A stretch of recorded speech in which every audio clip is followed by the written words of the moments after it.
Hello everyone and welcome to the Flood Channel. I'm your host, Sue Levitt. Well, it has been an especially active monsoon season this year, with Las Vegas receiving record amounts of rain. Thanks to the many storm systems in place, when it does rain, most water gets safely diverted away from homes and businesses. Rainwater leaves the valley through miles of underground flood channels that lie right underneath our city. And when these channels fill up, it can be especially dangerous to some homeless individuals in our community that have made the flood channels their home. We begin this program with a look into Shine a Light, an organization filled with volunteers who regularly venture into the depths of the flood channels to extend help and warn people of how dangerous the channels can be when it rains.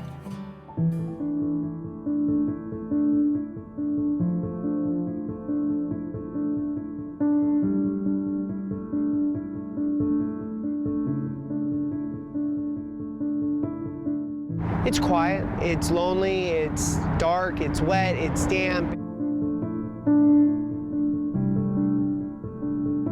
Paul Vautrinot spent almost 3 years of his life here underground in these flood channels. I had resigned to the fact that I would die homeless living in a flood drain.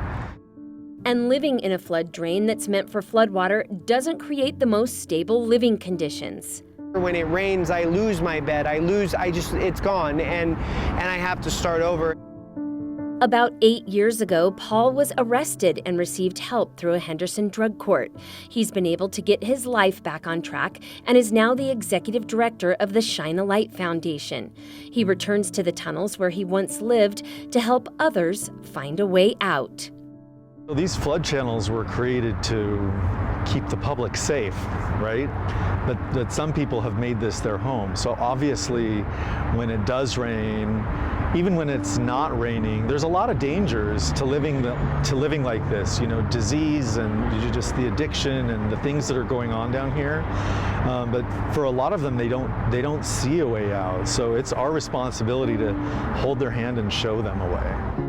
Shine a Light is a Freedom House sober living program that helps the hundreds of men, women, and children who live in the underground flood channels of Las Vegas.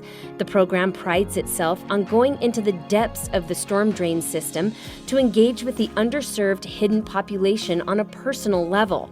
Volunteers from Shine a Light venture into the flood channels every Saturday to offer supplies along with information on gaining access to treatment and housing. And each time it rains, efforts are increased to be sure those living in these channels realize the danger headed their way. And those experiences are like, you don't gamble with that experience. So every time the rain, the water shows the level of anxiety, the level of immediacy, like it's move now, we gotta go. There are over 677 miles of storm drains and flood channels built underneath and throughout Clark County, designed to divert and carry floodwater safely through the valley. When it rains, the flood channels fill up quickly, and for those living in these channels, floodwater poses a serious threat. I've been stuck down there twice in the middle of floodwater, to my knees, if not higher. One time I didn't make it out. I stayed in the tunnel hanging off of a steel ladder that was built into the concrete on the side for hours waiting for the water to slow down. Paul was lucky the water did slow down and he was able to reach safety. Unfortunately, almost every monsoon season, someone dies by drowning in one of the flood channels during a storm. So it can come completely unexpected. And then two, it's never easy to gauge how long it would take. So like there's been times when it rained and it never dangerously flooded, right? Like you're good, you're safe, you can stay down there, take your time, pack your stuff. Then there's times when it rains and in 30 seconds, it's at your knees rushing 30 miles an hour downhill because they're designed to move downhill, and it can sweep you off your feet and carry you, miles down the tunnel. Shine a Light watches the weather and receives updates from the National Weather Service.